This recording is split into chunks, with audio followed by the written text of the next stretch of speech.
in and promoting hateful extremist activity. We've seen universities refuse to take firm action when anti-Semitic behavior occurs at their campuses. And we've seen public institutions respond with statements that fall too short of the clarity that this moment, this inflection point in our history demands. Let me be clear. Let me be crystal clear. Anti-Semitism is not just a threat to one group. It is a warning sign. It's a warning sign of a greater societal breakdown. The persecution of the Jewish people is not a new phenomenon. It is one of the oldest forms of hate known to civilization. It began over 3,000 years ago when the Israelites were enslaved in Egypt, their identity suppressed and their freedom denied until Moses led them to liberation. We saw it again during the siege of Jerusalem when Roman legions destroyed the Second Temple and violently uprooted Jewish life in its holiest city. We saw it in Spain during the Inquisition in 1492 when Jews were forced to convert, flee, or face execution for practicing their faith. We saw it in the pogroms in Eastern Europe, particularly between the 1880s and the 1920s, where Jewish communities were massacred, homes burned, and families driven into exile by state-tolerated mobs. To the atrocities of the Holocaust, where 6 million Jews were murdered by Nazi regime. And we have some professors in some universities that deny that any of this or that all of it ever existed. History has taught us time and again that when anti-Semitism festers, violence is not far behind. The United States was founded. We are a different country. We were founded in a different way, in large part as a refuge from that kind of religious persecution. Our founding fathers enshrined freedom as a core, as part of our religion, as a core tenet of the American experiment. This is everything that America doesn't stand for. At that time, it was unique yet deliberate to move to do so. America stands apart from so many other nations because it is committed from the beginning to the idea that people of all faiths should be able to live without fear or coercion or violence. We have a responsibility, not just as elected officials, but as Americans, to address this with the seriousness that it deserves, with the same vigor we use to protect our other rights and freedoms like free speech. This committee should speak out with one unified voice. That type of hatred has no place in our communities. And that Jewish Americans, like all Americans, have the right to live, learn, worship, and participate fully in society without fear, because hatred rarely stops with its first target. When we say stay silent while others are attacked, the hate doesn't disappear. It grows, it festers, it becomes bolder, and eventually it will turn to each and every one of us. बोल बोल के थक गया। क्या हुआ? नया किडबैग चाहिए। तो पहले कैप्टन से बोलो, नहीं सुना तो मैनेजर से। करेक्ट। तो ऐसे ही पहले शिकायत बैंक से करें, 30 दिनों में जवाब या समाधान ना मिलने पर सीएमएस पोर्टल पे शिकायत करें। तो पहले बैंक फिर सीएमएस पोर्टल, नहीं तो शिकायत होगी नामंजूर। चले? ले आ गया ना किडबैग। आरबीआई कहता है पहले अपना बैंक फिर RBI ombudsman. Founded in a different way. We are better than that. I don't mean that we're superior to anybody, but I mean that our ideology as a nation, we are better than that. We don't expect that here, and we shouldn't expect it here, and we shouldn't tolerate it here. So it's time to move on, and I thank you again all for being here, and I see that you're not going next. I'm sorry. Okay. So yes.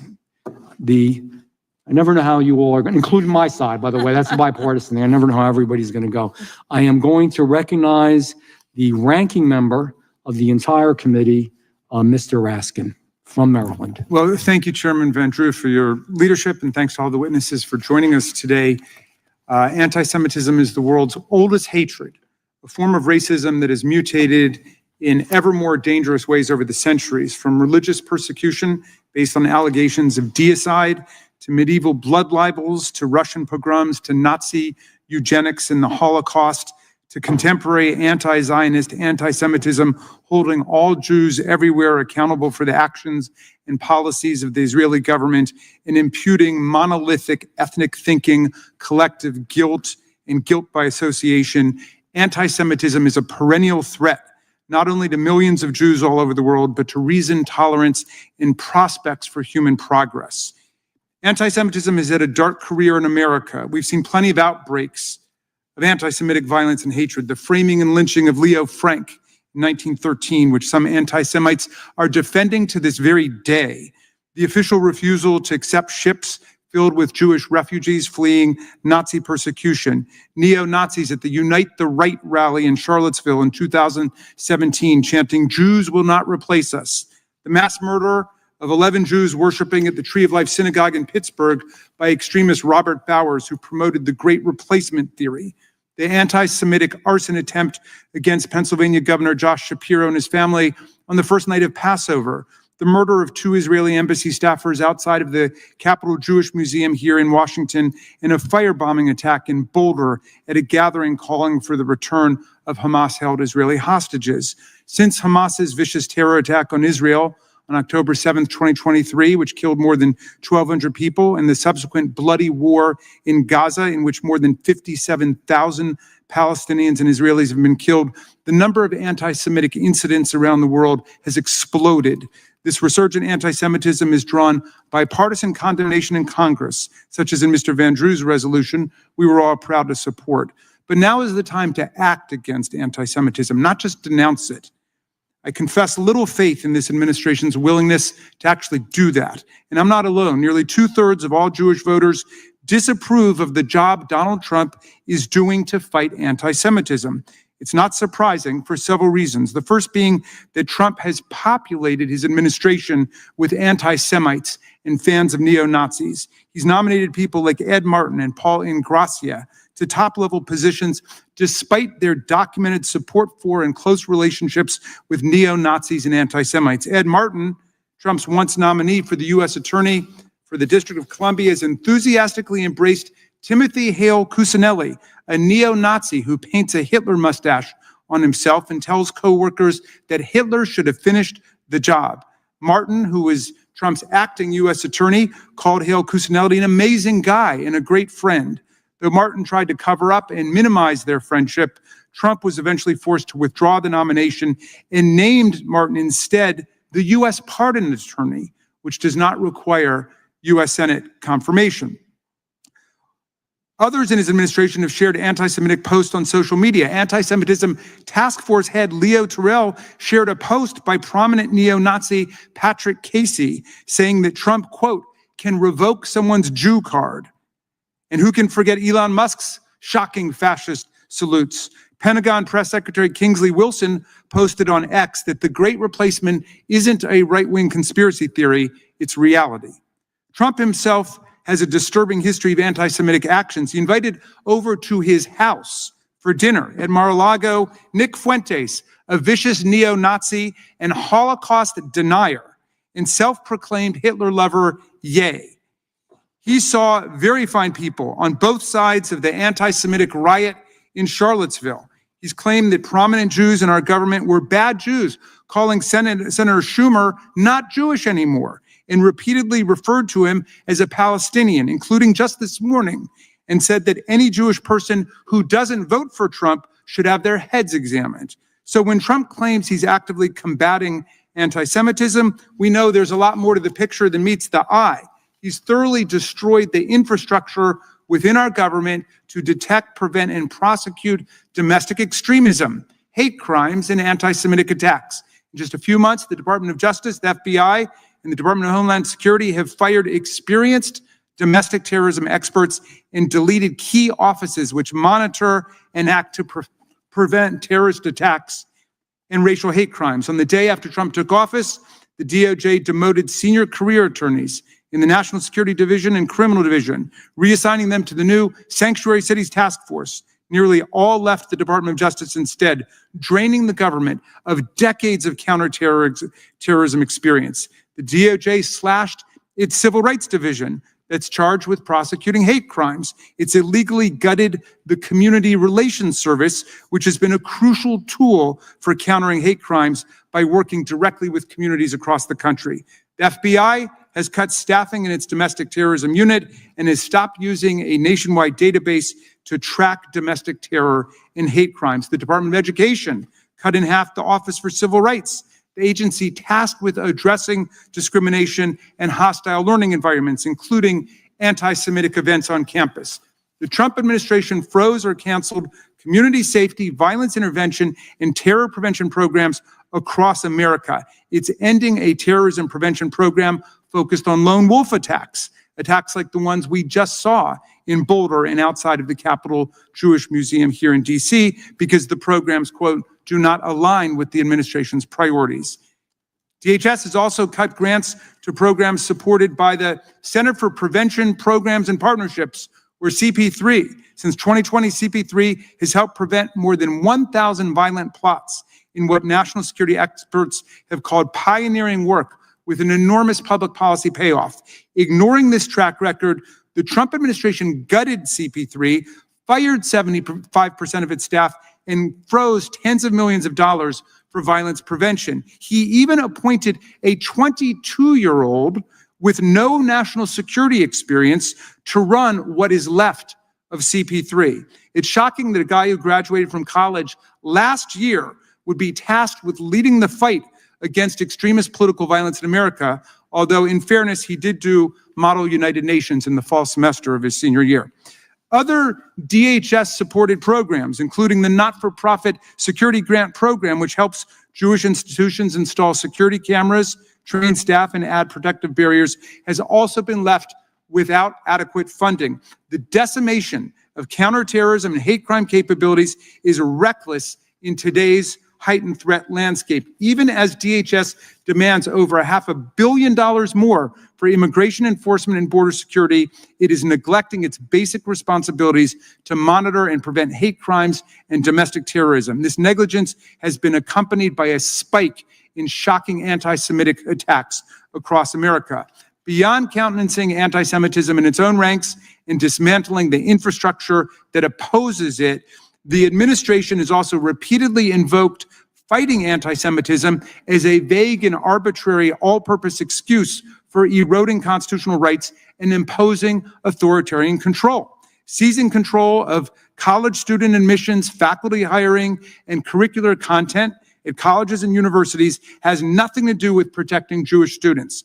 Conducting ideological purges in the name of the Jewish community just exposes Jews to recrimination and revenge. When the government uses fighting anti-Semitism as the pretext for snatching graduate students off the streets and jailing them for exercise of their free speech rights, this ploy practically invites people to blame Jews for the erosion of civic freedom and constitutional liberty in America. When government deploys anti-Semitism as the rationale for canceling hundreds of millions of dollars of federal research grants for treating cancer, curing cystic fibrosis, and conquering other diseases, that does not make Jews safer from anti-Semitism. Rather, it makes Jews the scapegoat again, the reason why the public is losing progress in science and medical care. If the administration truly wants to fight anti-Semitism, it should begin by firing the anti-Semites it has hired.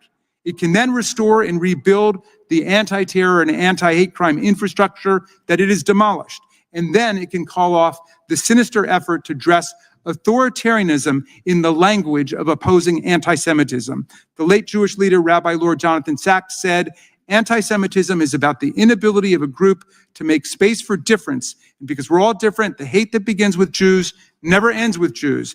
Anti-Semitism is the world's most reliable early warning sign of a major threat to all freedom, humanity, and the dignity of difference. It matters to all of us, which is why we must fight it together." I hope we can do that. Thank you, Mr. Chairman. I yield back. Thank you. And I now recognize the chairman of the full committee, Congressman Jordan. Thank you, Mr. Chairman. I really appreciate the long history that you laid out about this disgusting behavior, and as well as the ranking member.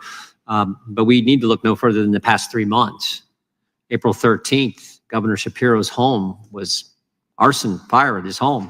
May 21st, the Israeli embassy workers were killed right here in DC. June 1st, out in Boulder, Colorado, a terrorist attack on Jewish individuals. And of course, just last week, one of our colleagues, Max Miller, faced it himself. So this is as real and present as it gets. And so I appreciate the chairman and our witnesses for being here to talk about how we should do everything, talking about it, doing everything we can. There's resolutions I think we should pass on the floor.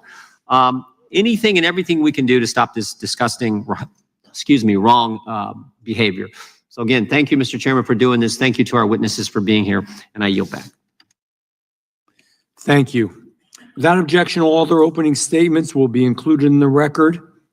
Oh, I am sorry. You went, okay. I now recognize the ranking member of the Oversight Subcommittee, Jasmine Crockett. I apologize. No worries. I will absolutely give you some of your time back so that we can move on to these amazing witnesses. And I want to thank each and every one of the members that have opened and given a resuscitation of the hate that has taken place.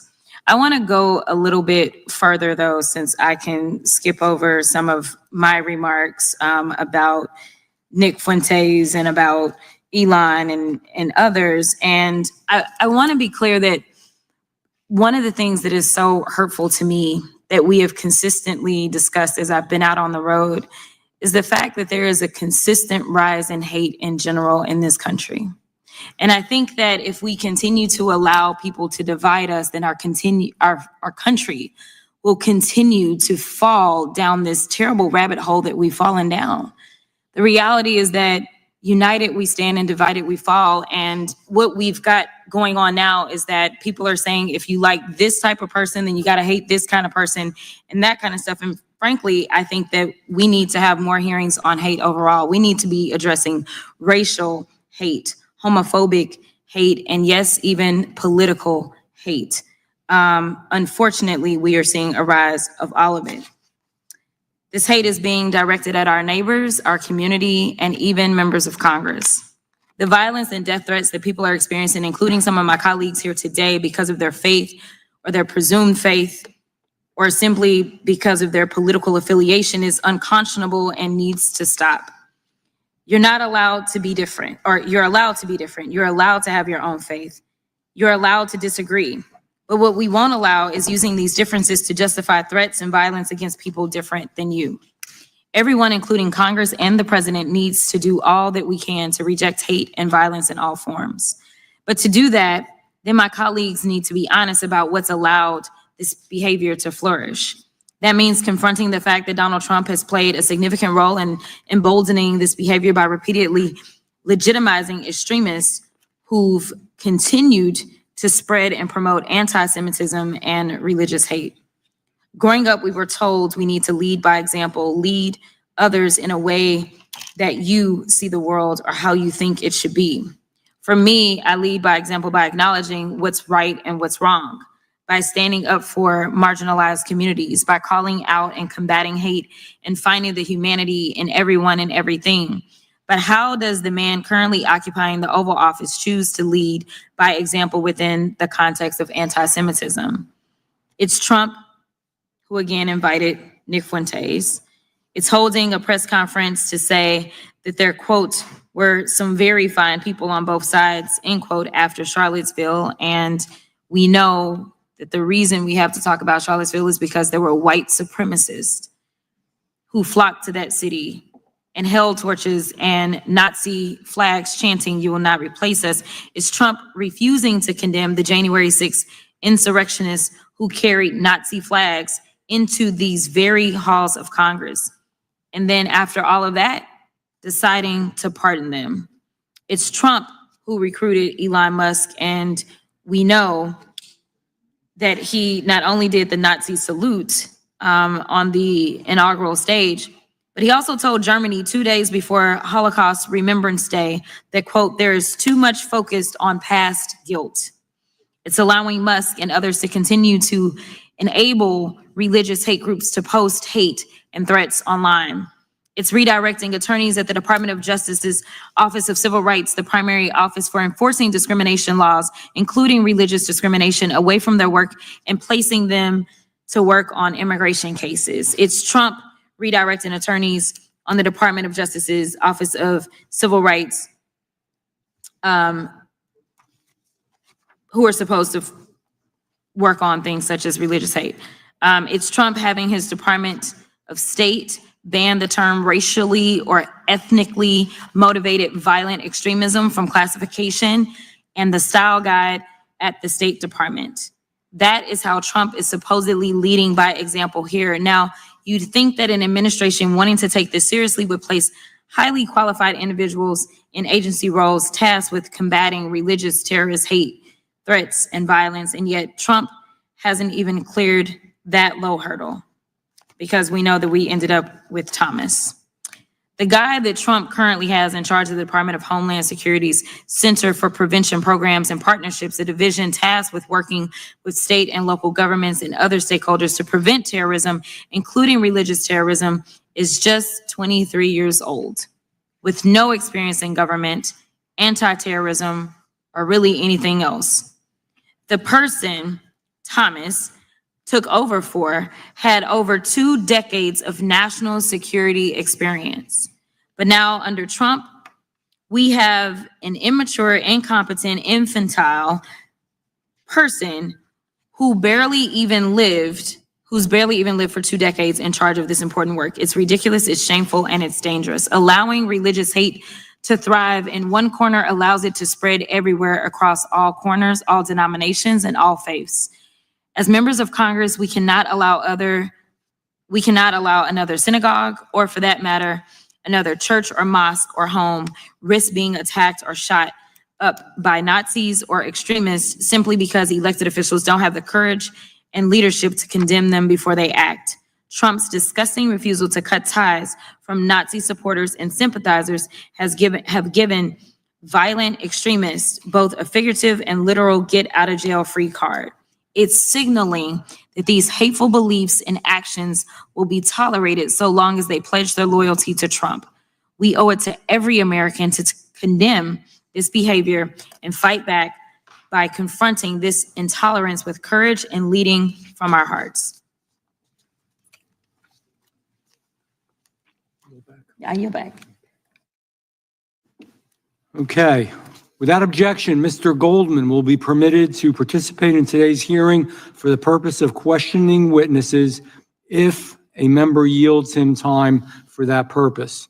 Without objection, all other opening statements will be included in the record.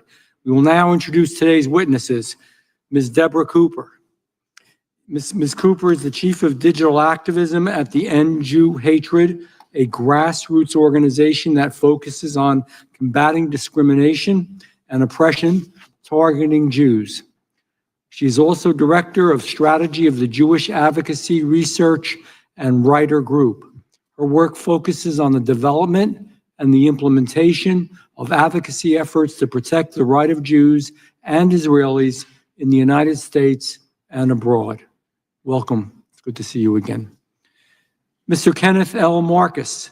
Mr. Marcus is the founder, chairman, and CEO of the Louis D. Brandeis Center for Human Rights.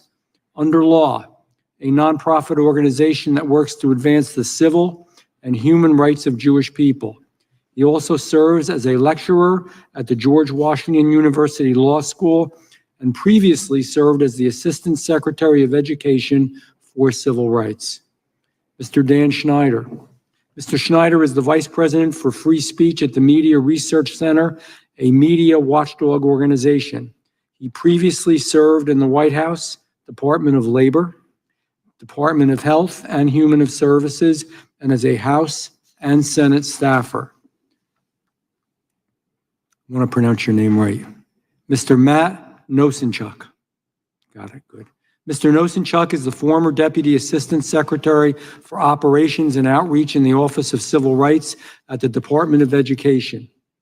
He previously co-founded and led the New York Jewish Agenda, a nonprofit organization focused on education and advocacy for the Jewish community in New York.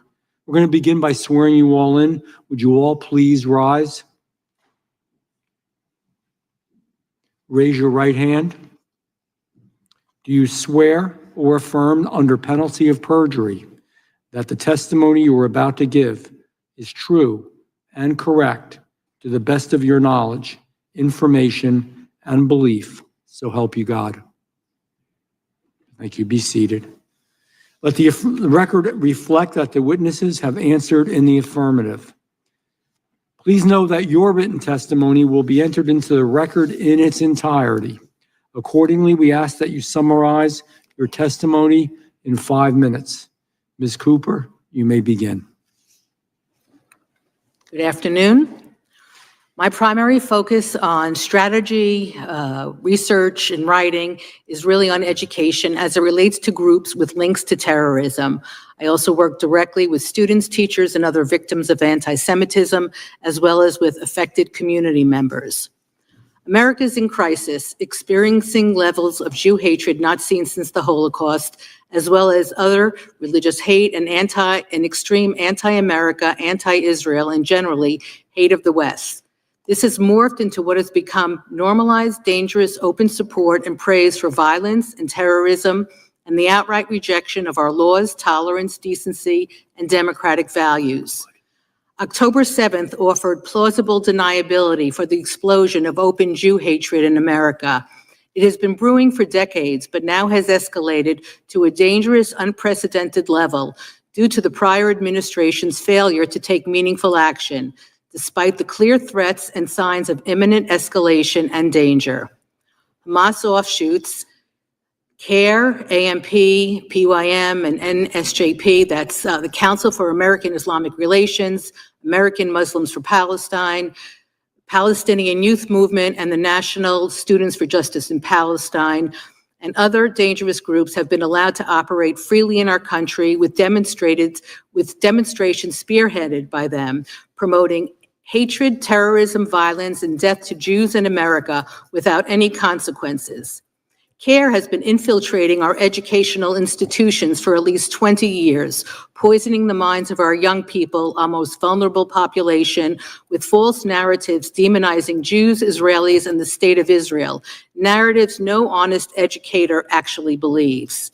Insidious Jew-hating teachers, professors, and educational unions have taken over our schools, silencing Jewish voices through intimidation, harassment, and covert means and manipulation. Without challenge or investigation by our government, our educational institutions allowed anti-Semitism in violation of Title VI to flourish under the pretext of academic freedom. University administrators used the guise of intellectual inquiry and the balancing of interests to allow Jew hatred to pose as legitimate academic discourse. The laws and policies were only an abstract thought. And our government, those ultimately responsible for the safety and security of our nation, including protecting our civil rights, did absolutely nothing in response to the school administrators' repeated failures to enforce the laws and school policies, even as events escalated. We have created a culture of Jew hatred, the normalization of Jew baiting, the constant hateful rhetoric directed at the Jewish people, where they become demonized and dehumanized. This is precisely what the Nazis did during the Holocaust to foster a climate of indifference against the Jews that permitted the murder of 6 million Jews. And now, unsurprisingly, 20 months later, and probably even longer, emboldened by inaction and a lack of meaningful consequences, America and Americans of all backgrounds are being terrorized by our young people who reject and hate everything we value in America. What has become clear from these demonstrations is that pro-Palestinian advocacy uses code words such as anti-Israel, workers' rights, freedom of expression, and anti-America rhetoric, all of which are nothing more than a pretext for Jew hatred and the destruction of Western civilization. What has also become clear is that the Free Palestine movement is not a grassroots or spontaneous movement, or even in response to the Hamas-Israel war. Instead, the movement is well organized, complete with toolkits and professional signage, statements and press releases, even identical encampment tents, clearly with outside funding. The prior administration allowed brazen, dangerous hatred to flourish in the country, unabated, and each failure at every level, our young people were emboldened to escalate further. And now we are seeing the dangerous real-time consequences, both in our colleges and on our streets. The recent Los Angeles protests, the murders of a young couple outside the Jewish Museum in Washington, D.C., and the Denver, Colorado attack with the makeshift Molotov cocktail, which set several Americans on fire, are just the start of this escalating trend.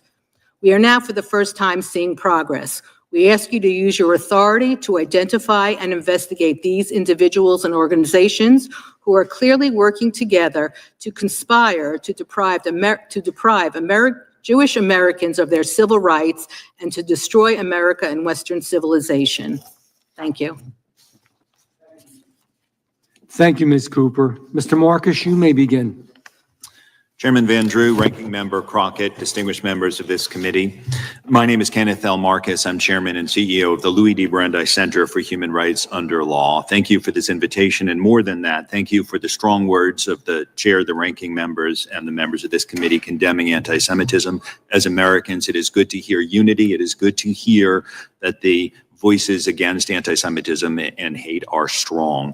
We as Americans are reeling. We are reeling from a drumbeat of lethal anti-Semitism, violence that has surged from campus encampments into the streets, fueled by the extremist rhetoric and fostered by institutional complacency. The same confrontation between terror and democracy that has sparked war between Israel and Iran now plays out in the United States, where anti-Israel activists have called for the eradication of Western civilization.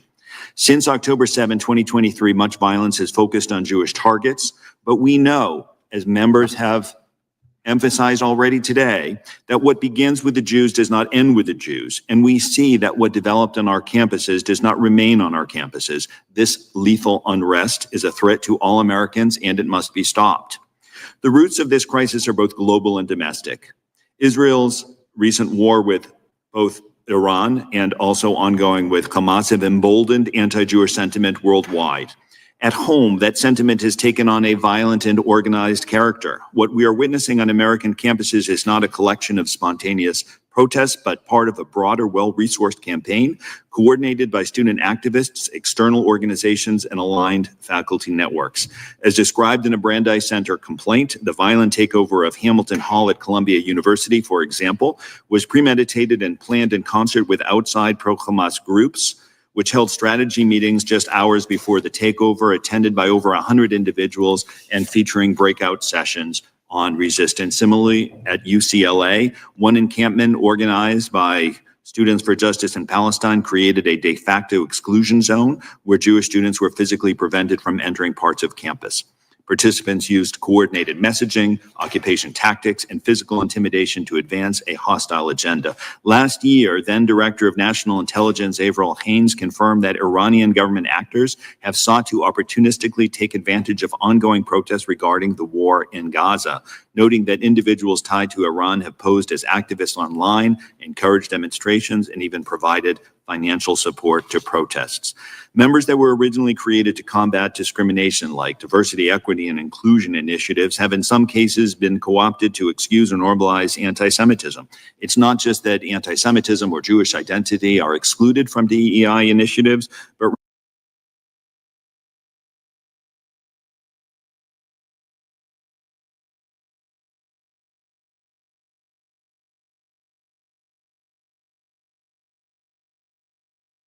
of Holocaust survivors. This can lead to age-old stereotypes of Jewish power and privilege. Let me be clear, nothing in my testimony is intended to restrict exercise of free speech. Criticizing any government, including Israel's, is protected under the First Amendment.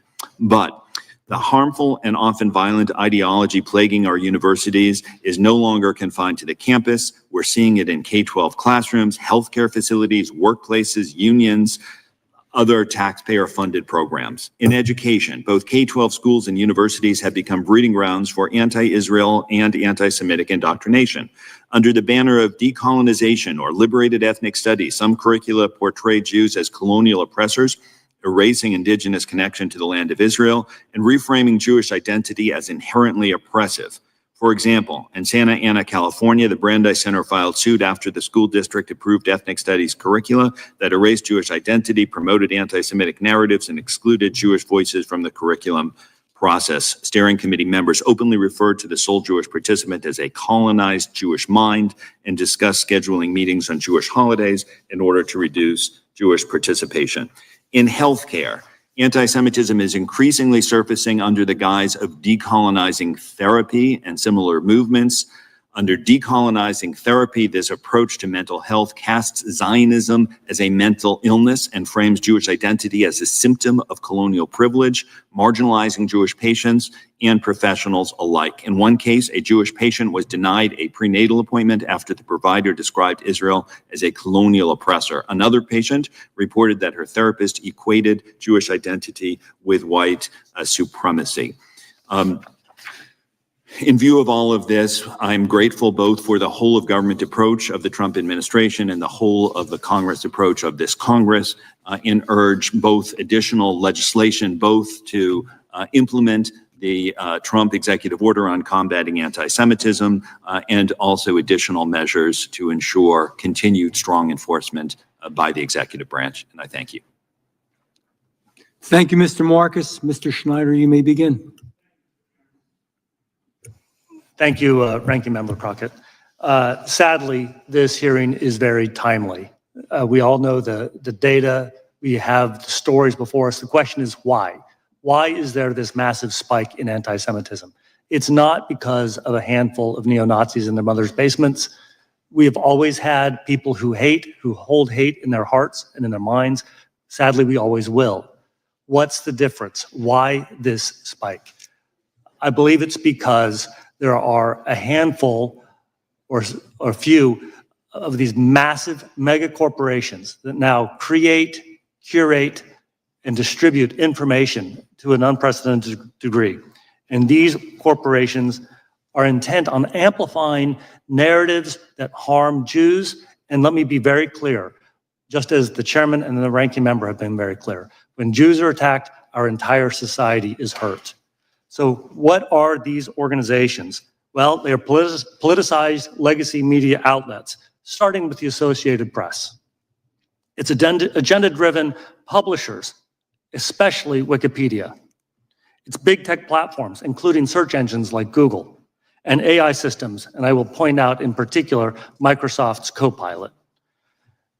But first, let me address legacy media and the AP.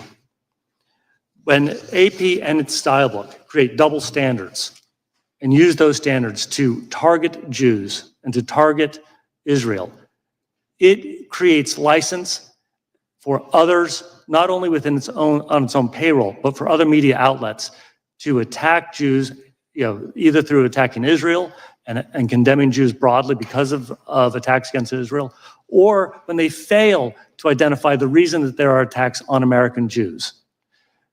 Covering stories that ignore why somebody was harmed, why there were massive mobs of people going after Jews after a soccer game, why a terrorist with a homemade flamethrower was going after protesters in Boulder. When the media fails to cover these stories, it gives license for more people and for hate to grow. Let me turn to the Associated Press in particular. It has a long history. The Nazis allowed the AP to stay in its country in the 1930s because the AP was willing to comply with the Nazi rules, firing all the Jews on staff and only publishing stories and images that the Nazis approved. The AP style book has very poor definitions of genocide, of anti-Semitism, and of the Holocaust itself.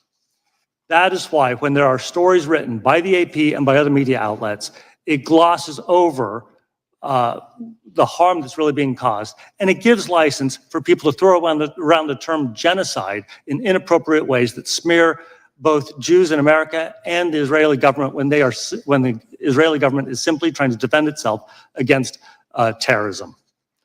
Let me point out other media outlets and what they've done. A Washington Post journalist recently posted that it's a beautiful thing, 600 Israeli dead. An NPR journalist called Jewish people pigs and posted, "Let it be a curse upon the Jews and their supporters." PBS's Jeffrey Brown called American Jewish students the face of repression. A CBS journalist asked the question, "Are the Jews human?" CNN's Jessica Dean said that the Boulder terrorist attack was not necessarily a terrorist attack. I'm not sure what she thought it would have been. For those who are really concerned about genocide and try to flippantly throw that term to blame Israel for defending itself, why are they not asking about what happened in Rwanda? Why are they not asking about what's going on in the Congo? Why are they not asking about what's happening to the Uyghurs in China, where true genocide is taking place? I also want to turn to Wikipedia. Wikipedia has a long history now. Sadly, it was founded as an online encyclopedia to democratize information. It has instead been hijacked by radicals to promote a radical agenda. Wikipedia has treated Jews, Judaism, and Israel in abominable ways. It also has a series of blacklists to prevent media outlets on the right and including pro-Israel and pro-Jewish outlets on the left.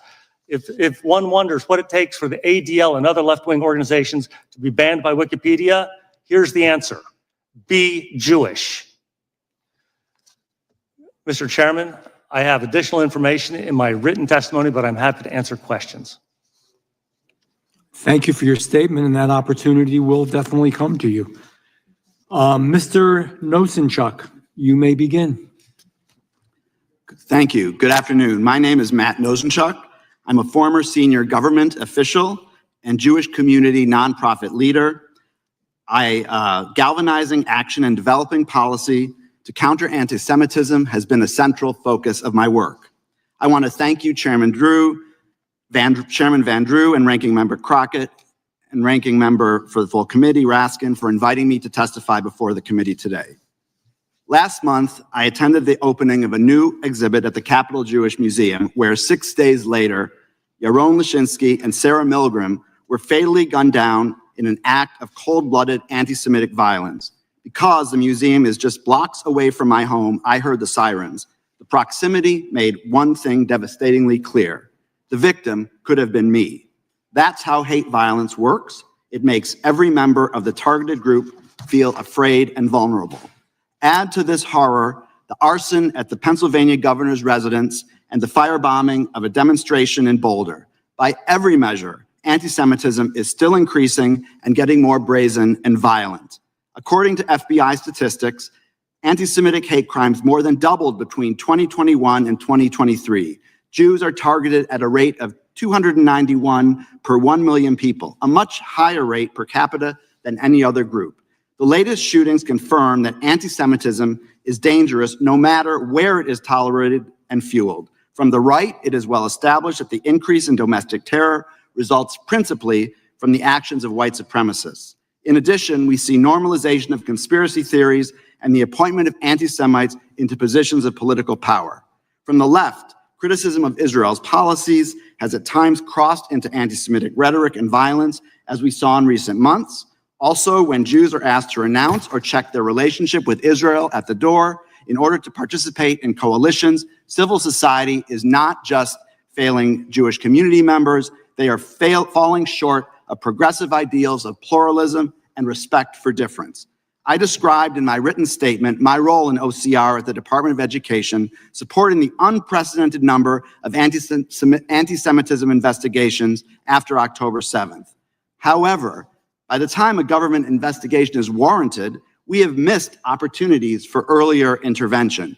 America is failing Jews when anti-Semitic hate is normalized in the public square and tolerated or endorsed by the most prominent national officials, when Nazi symbols and ideas are publicly evoked, when Holocaust education and remembrance are eliminated in our federal agencies, when leaders invoke countering anti-Semitism to demonize other ethnic groups and use Jewish vulnerability to trample on the freedoms and due process rights of any group, when we allow charges of anti-Semitism to be used as a political wedge issue to sow divisions between Jews and other communities, and when we fail to recognize that rising anti-Semitism is part of a broader rise in hate that can only be eradicated if we find common cause with other communities.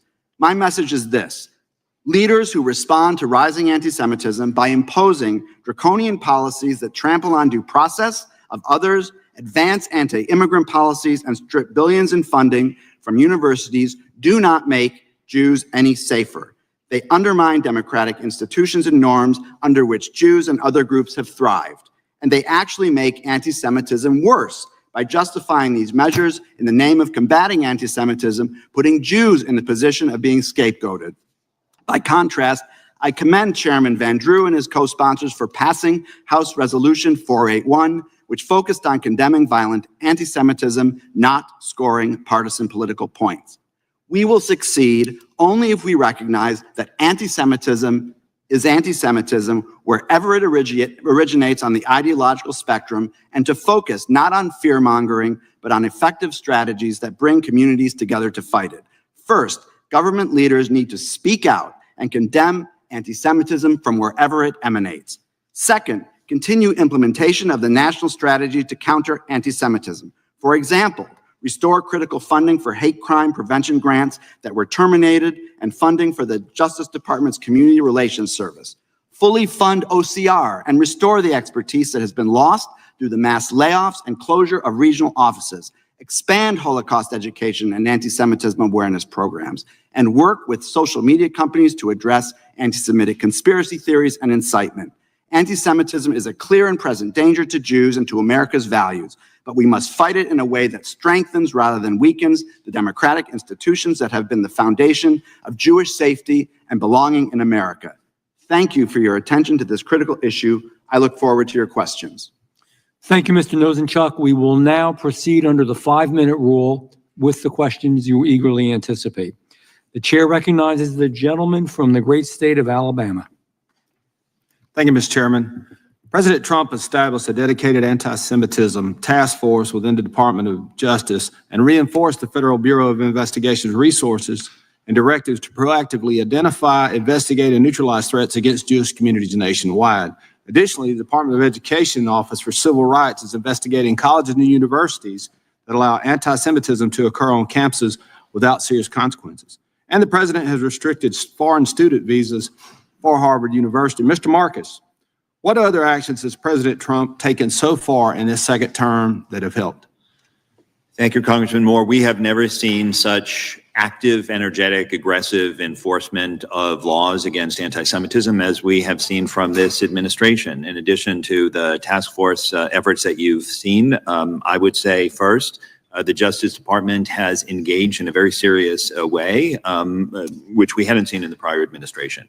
We have seen proactive investigations from OCR rather than waiting for complaints to come in the door. We have seen significant outreach. Now, we got that from the prior administration also, but we've seen significant outreach. And we have seen a much more muscular approach using the whole of government, including agencies like GSA that had previously not been engaged whatsoever. So novel, forceful approaches to deal with the extraordinary crisis that we're now seeing. Ms. Cooper, how does an open border make America more susceptible to attacks from anti-Semitic pro-terror groups? Turn your mic on, please, ma'am. Part of the problem is that we've had an open border. We've had probably 20 million or more come into our country. We don't know if they're terrorists. We don't know who they are. We don't know if they're bringing drugs, if they don't know if they're trafficking children or women. An open border is probably in large part why we're here today. So you think maybe a lot of the protesters may have come across an open border at some point in the past? I think so. I would have to say there's probably a good number of people who are here, but there's also the problem actually started many years ago. The Jew hatred movement is not just something that's happened since October 7th. It's been formulated, it's been created in our schools, in politics, in our social society. It's been a plan, and I think October 7th was really just like the impetus that let the Jew hatred and the hatred of America explode. I don't think it's necessarily related to the influx of immigrants, although I'm sure it's feeding into it for the purposes of the illegal activities. But this problem is much, much deeper than just some protests on campus, and I'm not minimizing anything.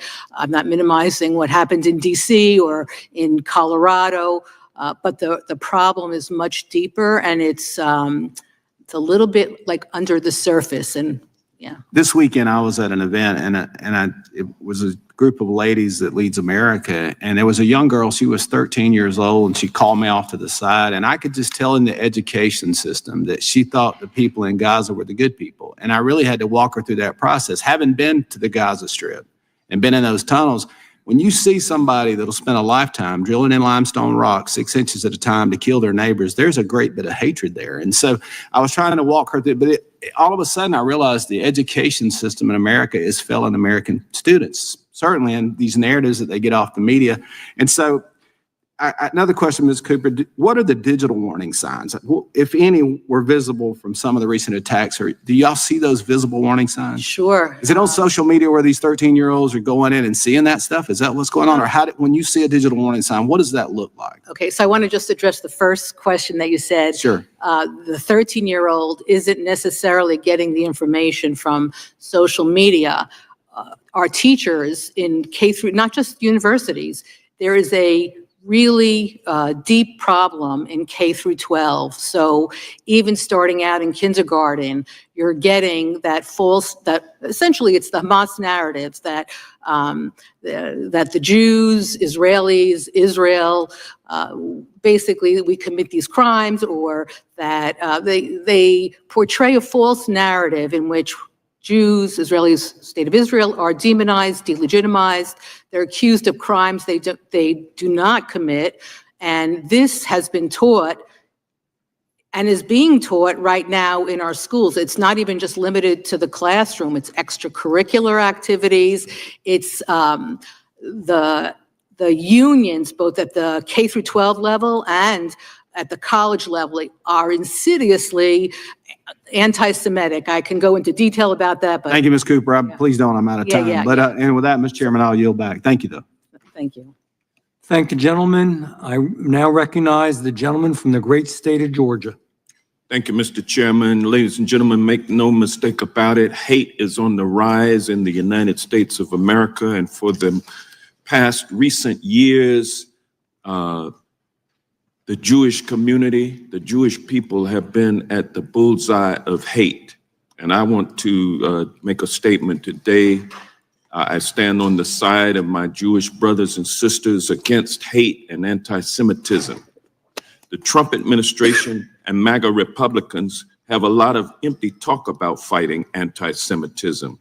They talk a big game while they strip funding from the agencies that fight domestic terrorism, pause vital security grants to synagogues and religious schools, and fill Trump's administration with right-wing extremists who cozy up to Nazi sympathizers. The Trump administration and MAGA Republicans use these empty words because their focus on anti-Semitism is not actually about the safety of Jews. Instead, they are cynically weaponizing anti-Semitism to justify anti-immigrant and anti-First Amendment actions that make Jews less safe. Trump and MAGA Republicans silencing of free speech and the turn towards nativism are bad for Jews, just as they are bad for all minority groups who depend on America's robust democracy for safety. And now I yield the balance of my time to my friend, Representative Goldman. I thank the gentleman from Georgia, and I think it's a very important point that the gentleman raises, because as a number of my colleagues on the Democratic side have raised today, the anti-Semitism that seems to be given permission from this administration through its hiring of avowed anti-Semites and through its defunding of a number of programs that would fight anti-Semitism, stands in stark contrast to a lot of the rhetoric that we hear. Now, I'm going to do as Mr. Nosenchuk suggested, which is I will call out anti-Semitism wherever it exists. It certainly exists on the right. Mr. Schneider, you are right. That has been there for a long time. We've seen it in circles, Unite the Right and other neo-Nazi extremist groups. And there is no question that we are seeing a significant rise on the extreme left. I am a Democratic elected official who condemns extremism and anti-Semitism wherever it is on the extreme right and the extreme left, including phrases such as globalize the intifada or from the river to the sea, or all sorts of other slogans that are well understood to be anti-Semitic by Jews. And as a Jew, I can tell you, I'm sick and tired of being told by others what is anti-Semitic and what is not. But we all need to take a bipartisan view of this, a nonpartisan view of this, if we're going to tackle this problem. And I say that to my Democratic colleagues, and I say it to my Republican colleagues. And the reason why you hear frustration on the Democratic side of the aisle here is because we hear so much lip service from our Republican colleagues about anti-Semitism, about how terrible the protests are and the rallies and what's going on in universities. And I agree.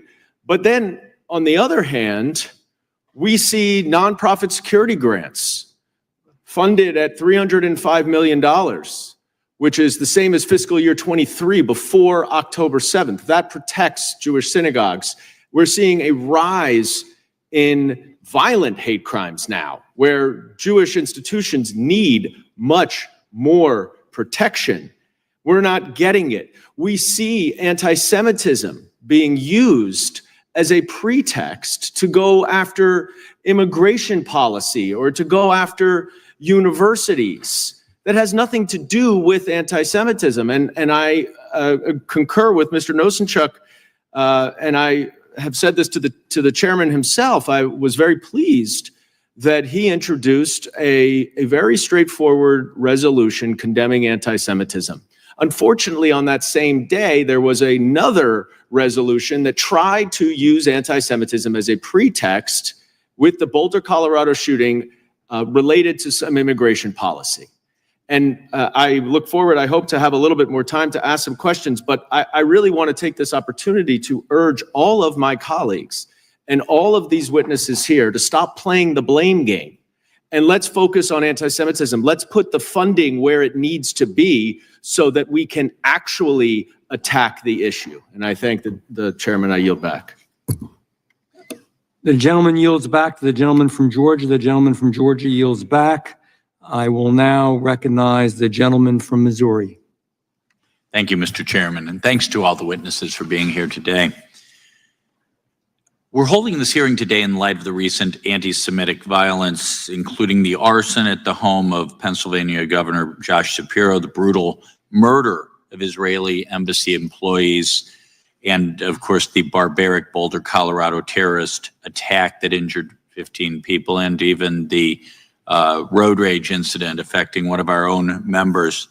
Mr. Schneider, has the media accurately reported on the motives of the suspects in these recent attacks? Congressman, thank you for the question. Broadly speaking, what the media does is fail to report stories more often than not. And when they do report stories, they fail to report the facts. Or they report stories that fit their narrative. They ignore so many stories and then focus on the things that they want to focus on, oftentimes for a political agenda. And then, for example, as I previously indicated, when the terrorist in Boulder with a flamethrower attacked Jews who were simply asking for Hamas to return the hostages, so many media outlets failed to indicate that this was a terrorist act. They didn't Peaceful want. protesters, elderly protesters. That's right, sir. And we see time and again, our public broadcasters, NPR and PBS, time and time again, they'll run stories, oftentimes with anti-Semitic tropes, over and over, ignoring root causes of the war, ignoring root causes of anti-Semitism, and instead going after the other side, those responsible for these sorts of attacks. Yeah, if I recall, the media outlets initially downplayed the ideological motives of the attacker in Boulder, Colorado. Am I wrong there? This is a consistent pattern with so many in legacy media. And are there any particular regions or cities where we know campuses, college campuses, but where anti-Semitic violence has surged more than others? Congressman, I'm not aware that there's any particular city that's worse than others. What we do see, if you look at a map, like a heat blister map, you'll see that these anti-Semitic protests or anti-Semitic empowered protests are all over. You'll see media outlets, large, small, public, private, all employing the same sort of devices. That's why I really do focus on like the Associated Press and the style book that sets the definition and the tones for so many of these things. Oh, and we see that in so many areas. That's right. Gender affirming care, give me a break. It's in the AP style book. No, thank you. Ms. Cooper, what do you identify as the key failures of the Biden administration regarding the vetting and border enforcement that allowed Mohammed Sabri Soleiman to execute a year-long plot that ultimately culminated in the firebombing in the pro-Israel rally? I just want to expand on one comment about the exacerbation of anti-Semitism. I know I read recently some report that says that the universities that have chapters of the Faculty for Justice in Palestine have a far higher incident rate of anti-Semitism than universities that do not. Faculties for Justice, the FJP was basically started the month after October 7th, and they are essentially the teachers that are involved in the encampments, the protests, they work with the students. So, yeah, I heard of Students for Justice in Palestine, but Faculty for Justice in Palestine started shortly after October 7th. Correct. Okay. The National Students for Justice in Palestine, they have various chapters on the campuses that we always read about, which are the SJP, Students for Justice in Palestine, and FJP was started to support the Students for Justice in Palestine. And you mentioned an issue of unions in our educational institutions playing a role in the rise of anti-Semitism. I'm assuming, I always like to name names, K through 12 school, schools we're talking about American Federation of Teachers and NEA? Yes, and then you're talking about the AAUP on college campuses. Yes. And how about the unions we don't necessarily always consider as being teachers unions? SEIU asked me. I'm not sure about them, but the major unions, I know for example, the NEA, which is like one of the largest unions, they were involved in some recent National Day of Protest. They created the toolkit for it. It was in the name of Palestine or the Free Palestine movement, but a union. What's a union have to do with that? Right. Well, thank you, and I yield back. Thank you, Dr. Onder. I do recognize the gentleman from Florida. Thank you, Mr. Chairman. Thank you for your attention to this matter. I have all sorts of notes on this, but I'm living it every day now. Every day. To be Jewish in this country now is an out-of-body experience on what's going on. My grandmother escaped the Holocaust. She was part of the Kinder Transport out of Germany. Parents were killed in Auschwitz, lost all sorts of other family in Poland. And this is not comparable to that. But the very beginnings of that are very comparable. right? Because you gotta dehumanize them first, right? You gotta make them others. You gotta make them feel like they don't belong, right? You gotta make them feel, you gotta make other people feel, you gotta build coalitions, you gotta build consensus that, you know, the Jews don't belong. And I wanna be clear. This theory out there that, oh, you can be anti-Zionist or you can be anti-Israel and not be anti-Semitic. I would say that theoretically you could, but that is not what's happening. It is not what's happening. You can absolutely go criticize the government. Great, wonderful. We do it here. But that is not what's happening. It wasn't what was happening on university campuses. I went to Columbia, as did Mr. Goldman, during Passover to be with those students. That was not what was happening when they were holding up signs saying, go back to Poland. It's nothing to do with Netanyahu. And people were silent. And Jewish families across the country knew the stuff that was going on college campuses. Okay, if that was happening with any other minority group, it wouldn't have gotten past lunchtime on the first day. I have police outside my house 24 hours a day. You think that's because of Netanyahu? Right, my kids, death threats against them. I had an assassination attempt by a resident, guy that was picked up, gonna go to jail for a decade, right? Had an anti-Semitic manifesto. My name was the target, was Googling where my wife worked, was Googling wind resistance and distance, had a scope, had a vest, had hundreds of rounds of ammunition, and had a sniper. So I know what's going on in this country. But I would tell you, there is one thing that is uniting the left and the right, and that is Jews. This is not just a problem on the left. Go look what's going on social media on the woke right. It isn't just some Nazis in a basement anymore. Okay, Marjorie Taylor Greene is holding up the Anti-Semitism Awareness Act because she wants to be able to say the Jews killed Jesus. So this is a problem in both of our houses, and pretending it is not is one of the reasons why we're not cleaning it up, because we're just saying, oh, you know, you over there or you over there. This is not going well for Jews right now, and it isn't getting better. By the way, we have not yet peaked to where this is going to go.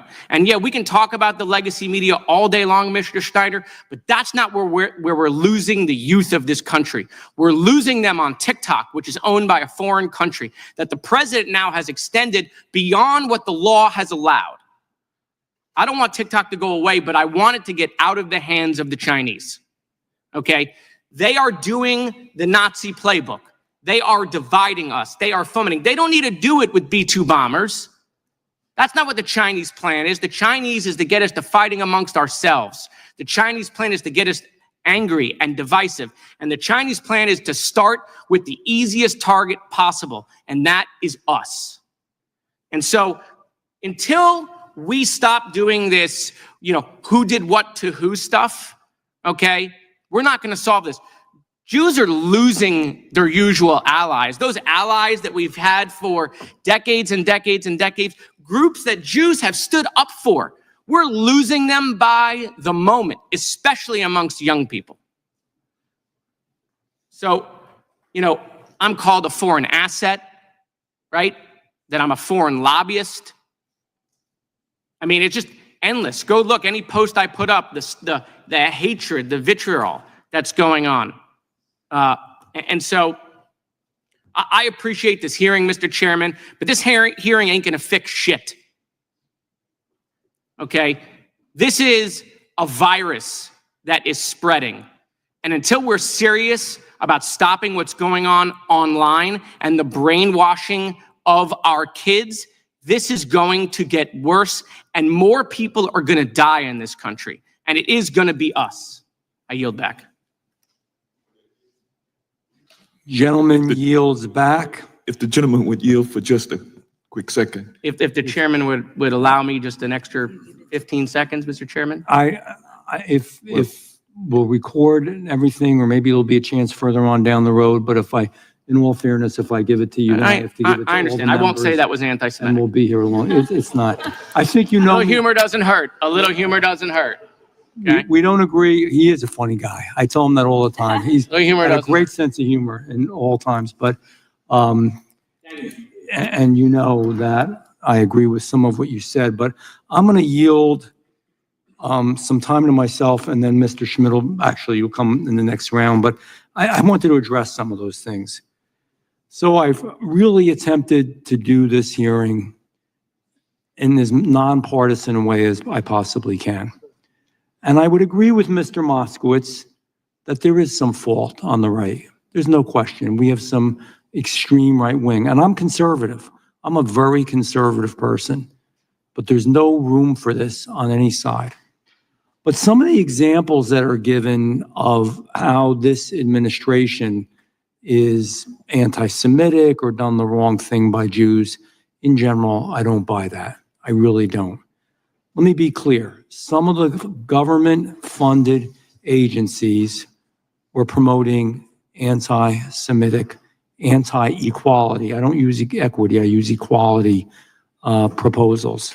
Let me be clear. Many universities, Ms. Cooper, you and I have spoken about it. I mean, my university, I graduated undergraduate. I went to dental school after, but undergraduate. I'm just pouring out my heart here. I don't have this all written down. I went to Rutgers University. I'm proud of Rutgers. It's a good school. It's a good public school. Some of the things that are said and are going on, some of the professors that are tenured, you've got to be kidding me. So I would say the same thing to my friends on the left, on the Democrat side, whatever you want to say. Don't tell me that you don't see that, because if you don't, then your eyes are closed. We have a real problem. Want to talk about a real problem? We got a real problem in our universities. We've got a real problem in our colleges. We've got a real problem with what we're teaching young kids. There is a desire to change the fabric and structure of the United States of America. And this is one of the number of ways they want to go about it. Our healthcare system, I think it was Mr. Marcus, I'm not sure, Mr. Schneider mentioned, even our healthcare system doesn't really exhibit equality and has gone after Jews. Some of the DEI policies weren't DEI policies for everyone, and I don't even like the policies to begin with. Equality for everyone, absolutely. Opportunity for everyone, but some of them were inherently anti-Jewish. Corporation policies they were actually promoting were anti-Jew, anti-Jewish, anti-Semitic. Let's tell the truth. It's tell the truth time. Media policies, I mean, I notice this all the time. I'm sorry, and I'm not trying to be partisan, damn it. I just see it. I see the coverage of things. I see when I'm at a meeting, and I understand you should cover both. You should cover the right. You should cover the left. Universities should cover everything. But allowing hate and venom and a call to violence, some of these young people are influenced by that. And the most ironic part of it all is in these universities and colleges, the very people who are doing the anti-Jewish propaganda would never be anti-United States government and recommending, again, it's their right to speak out, but to do in a way that encourages violence and pain and hurt is wrong. And my God, if they were in any of these countries that they're promoting, some of these countries, women can't drive. Some of these countries, women can't show their face. Some of these countries, if you're gay, you'll be killed. Let's tell the damn truth. Since Mr. Moskowitz wants to tell the truth, and I know he does, and I respect him, but let's tell the truth on this. Would the gentleman yield for a minute? In a second. And let's be also clear, we're trying to, and I get you don't like President Trump. I get it, I do, you don't, it's okay. There's differences on the right and left, conservative, liberal, Democrat, Republican. But the statistics that we're using, because it takes a number of years to actually develop them, are not from when he was even in the presidency. They are from when Joe Biden was the president of the United States. And I'm not going to lay that on Joe Biden's feet either. But the point is, to push that all on President Trump is inherently unfair. So let's stop it. And I know, Mr. Moskowitz, you say that this isn't enough, but damn it, we had to start somewhere. You know, I wish I had more time because I can't overuse my time either. But Ms. Cooper, I'm going to ask you questions real quickly. I just want a yes or a no. Are universities that tolerate harassment of Jewish students violating their obligations under Title VI? Yes or no? has the threat environment on campus escalated tremendously, including Rutgers, and I hope somebody from Rutgers, including the new president's watching, since October 7th, 2023, yes or no? Yes. Has the Trump administration strengthened enforcement of Title VI through investigations, et cetera, yes or no? Yes. Should colleges that allow open support for terrorist groups like Hamas on their campuses be subject to loss of federal funding, yes or no? Yes. What are the consequences of university administrators when they treat chants like From the River to the Sea as protected speech instead of addressing them as threats? Is that right? Yes or no? It's not right. Not right. Should student groups that glorify terrorist organizations face disciplinary questions and consequences? Yes or no? Yes, and more. Do you believe that some of the current federal civil rights enforcement tools are too slow or too weak for modern campus anti-Semitism? Very weak, yes. Okay, thank you. I yield my time back. Next is, and we ask the ranking member from the great state of Texas, as she always likes to point out, right? Yes, thank you so much, Mr. Chair. And as I was listening to Mr. Moskowitz, it reminded me of the reason that I started off the remarks the way that I did when I talked about being united. He mentioned the alliances, and as a civil rights attorney, you can't come up in the civil rights world and not be told about the alliance that existed, the alliance that has been oftentimes referred to as the Grand Alliance between Black and Jewish Americans. And there's an article that has some really great information in it. But what I want to get to is this one part, because I do want to yield more time to my colleagues. It says, the end we seek is a society at peace with itself, a society that can live with its conscience, and that will be a day not of the white man, not of the Black man, that will be the day of man as man. And this was in reference, this was a quote from Martin Luther King, because Martin Luther King marched with so many amazing Jewish leaders, and they came together for the purpose of moving forward in this country. And it was a great Texan that signed the Voting Rights Act of 1965 into law just a few months after Dr. King was quoted as saying this. And the reason that I bring this up is because when we start to talk about policy, I do want to be clear that this administration has been very clear that it is anti-DEI. And while they have defined things such as DEI or diversity, equity, and inclusion to be basically Black, if you just Google, it will tell you that it refers to the presence of differences among people encompassing various characteristics like age, race, ethnicity, gender, sexual orientation, religion, and more. The reality is that there was a time in which our leaders understood that marching together for civil rights would somehow lead to the liberty and the freedom of all. And that is really where I want us to get, instead of saying that it's okay to love and support one group and hate another. We need to come together and stand against hate as a whole. And I will yield to Mr. Moskowitz.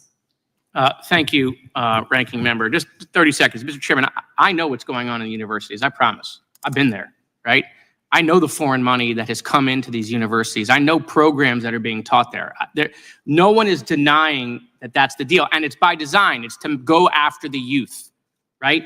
It's targeted, okay? And, you know, maybe the left is a couple of years ahead of you, but I want you to understand this is not a partisan problem. What you saw, okay, in this strike in Iran, if you look at social media, I want you to understand that there are a lot of people on the woke right that it turned out they hated Jews more than they liked the president, and they picked a side. That's how much they hated Jews. And it is people, yes, there's all sorts of bots on Twitter, but it is people with millions of followers. And they are brainwashing. And so now it's happening on both sides, okay? And you know what's happening? It's coming like this. It starts over here, and then it goes, and then it goes, and then you have consensus.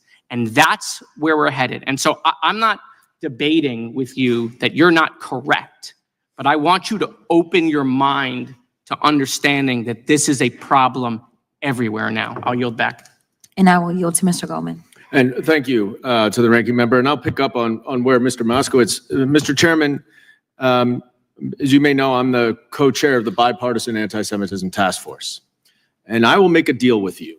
I will call out all the anti-Semitism that I see on the extreme left if you lead by example and call out all the anti-Semitism you see on the extreme right.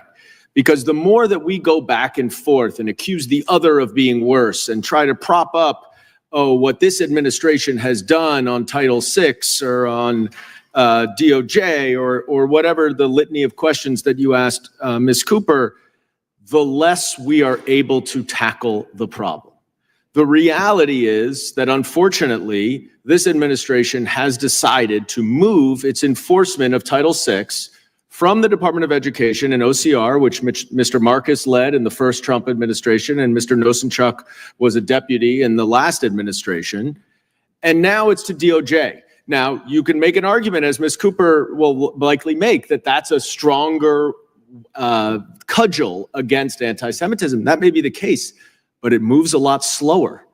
And so I would urge us to talk about how we can tackle this problem, because it's got to be through both. We need a robust Office of Civil Rights that can move quickly to investigate anti-Semitism on campus and remedy the problem before we get to litigation, which takes a very, very long time.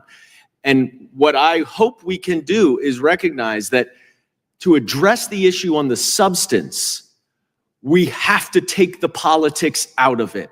Because yes, you may have Harvard or Columbia or Penn, and that may get a lot of attention, and it may seem like you're really cracking down on anti-Semitism. But Mr. Nosenchuk can correct me, there were almost 200 complaints of anti-Semitism that were filed to the Office of Civil Rights during the last administration. At one point, there was an average of 51 investigations per employee at the Office of Civil Rights. Nobody can do 51 investigations. So let's get to the bottom of the substance here rather than try to put one party ahead of the next. And I say this as somebody who, like Mr. Moskowitz, is eager and open to calling out the anti-Semitism that occurs on the extreme left on campuses. And I will continue to do that. And I will be a leader in calling out my own party. But we need people on both sides to be calling out anti-Semitism on both sides in order for us to address this. And I thank you for the extra time, and I yield back. Thank you. And rest assured, when I see anti-Semitism, I'm willing to work hand in hand with folks on both sides of the aisle. Today's attempt, the resolution that I did on the floor, today's attempt as well, there's no doubt that there's fault that can be found on both sides. But there is fault on both sides. I don't want it to be that just everything Trump is bad, everything Trump is wrong. This all came because of Trump. This came from a variety of things happening at once. It's a very challenging time in America for people of Jewish descent. It just is. It's a serious thing. This is no joke. And I will agree with you that this is no joke. It should be beyond partisanship. We never seem to succeed in Congress to be beyond partisanship. Maybe this can be an example of where we will. I am absolutely willing to give it a